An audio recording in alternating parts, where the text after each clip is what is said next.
안녕하세요 여러분, 코인리서처 송새벽입니다. 현재 비트코인 가격 8,640만원 부근 65.4K 구간 지나고 있습니다. 직전 영상에서는 미국의 연방예금 보험공사 FDIC에서 66개의 은행에 문제가 있다, 현재 손실을 기록하면서 최근 2분기 미실현 손실이 520억 달러에 육박한다는 내용을 바탕으로 금리가 인하되면서 SVB 때와 같은 유동성 주입의 환경이 조성되고 있다는 점 말씀드렸습니다. 글로벌 유동성이 사이클에 맞춰 모멘텀을 더하고 있는 국면이 지금 시장에 펼쳐지고 있는 것이고, 문제 은행들을 연준에서는 살리려다 보니까 이로 인해 달러가 추가로 많이 발행이 되고 통화의 가치는 절하되면서 은행 리스크를 줄이게 된다. 이런 SVB 사태 때와 같은 미국의 액션과 중국의 본격 유동성 주입이 시작됐다는 흐름을 살펴봤었습니다. 오늘은 이어서 이렇게 유동성이 증가하게 됐을 때 가장 수혜를 받는 자산은 어떤 자산인지, 언제쯤 진입점을 고려하면 좋을지 하나씩 살펴보도록 하겠습니다. 이 순간 구독과 좋아요는 영상을 전해드리는데 큰 힘이 됩니다. 먼저 비트코인 차트 흐름부터 보시면, 어제 미국 2분기 GDP 성장률이 호조를 보이고 또 고용지표가 컨센서스를 하회하면서 미국 경제지표가 예상보다 견조한 흐름이 보이고 있다는 소식이 있었습니다.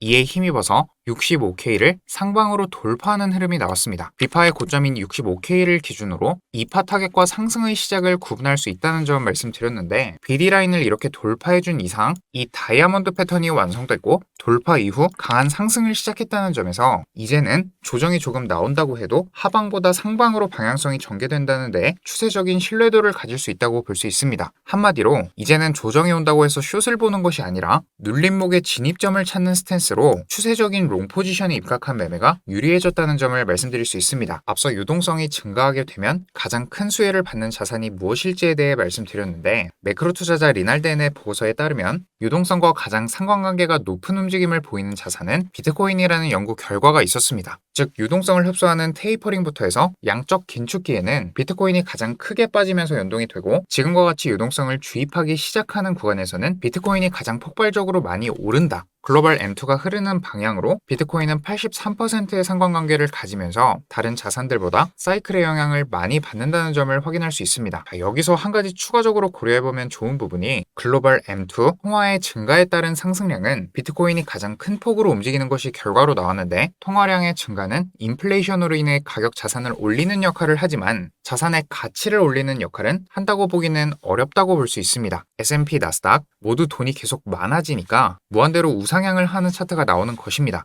이 수혜를 비트코인이 가장 크게 받는다는 것이고, 여기에 가치의 저장 수단으로서 달러와 인플레이션 해지 개념까지 더하게 된다면 유동성이 늘어나면 늘어날수록 자산의 가격이 오르는 것은 당연한 것이고, 다른 피아머니 기반한 자산에서 비트코인으로의 할당이 기대되는 부분들이 앞으로도 계속 늘어날 것이라는 점을 전망할 수 있기 때문에 저와 여러분 모두 그 가치에 중점을 두면서 비트코인 투자에 임하고 있다는 점을 다시 한번 염두해 보시면 좋겠습니다. 그 어떤 자산 클래스보다도 비트코인이 이번 글로벌 유동성 사이클의 수혜를 받는 폭이 가장 크다 뿐만 아니라, 어제자 텔레그램에서도 언급을 드렸던 부분인데, 보시는 자료는 푸엘 멀티플이라는 지표입니다. 이 푸엘 멀티플은 아크 인베스트의 푸엘이라는 박사가 제작한 지표이고, 시장이 바닥과 정점에 다다랐을 때 신호를 주는 지표로 알려져 있습니다. 현재까지 비트코인 분석 지표 중 온체인 데이터 기반 가장 신뢰할 수 있는 거시적 바닥 신호 지표로 입증되어 왔습니다. 먼저 이 지표는 이 오실레이터가 낮은 영역일 때는 채굴자 수익이 낮고 높은 영역일 때는 채굴자 수익이 높다는 의미를 갖는데, 차트와 같이 보시면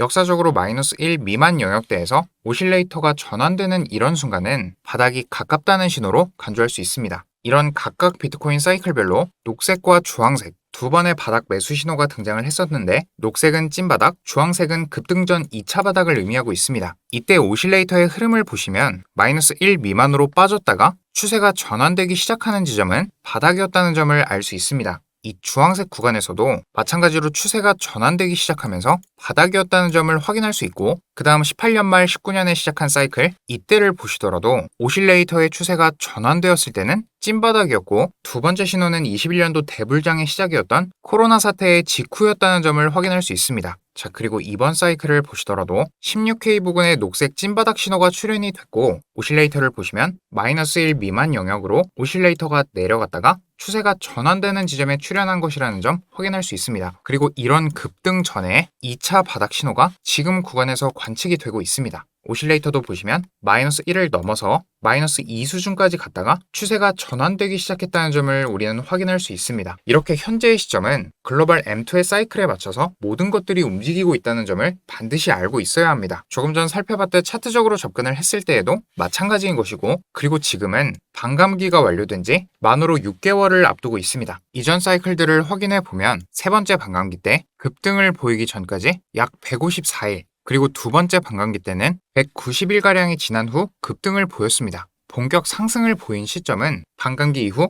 6개월이 지난 시점부터였다는 점을 확인할 수 있습니다. 그리고 지금은 약 150일 이상의 기간 동안 조정 횡보를 겪어왔다는 것이죠. 사실 기반한 정량 지표들을 통해 지금 비트코인은 추세적인 상방을 바라보기에 너무나도 적합한 시기가 되었음을 알 수 있다고 생각합니다. 아직 텔레그램 입장 전이신 분들께서는 영상 하단 더보기란과 댓글 링크 통해 입장하실 수 있습니다. 차트 관점들 외에도 매크로 환경, 시장 정보들을 꼭 필요한 부분만 정리드리고 있습니다. 매일 오전 뉴스 헤드라인도 정리를 드리기 때문에 입장해 두셔서 필요한 부분들 참고해 보시면 좋겠습니다. 자, 오늘 영상은 이렇게 마무리하도록 하고, 오늘도 영상 시청해 주셔서 정말 감사드립니다. 구독과 좋아요, 댓글, 그리고 많은 관심 부탁드리겠습니다. 감사합니다. 코인 리서처 송새벽이었습니다.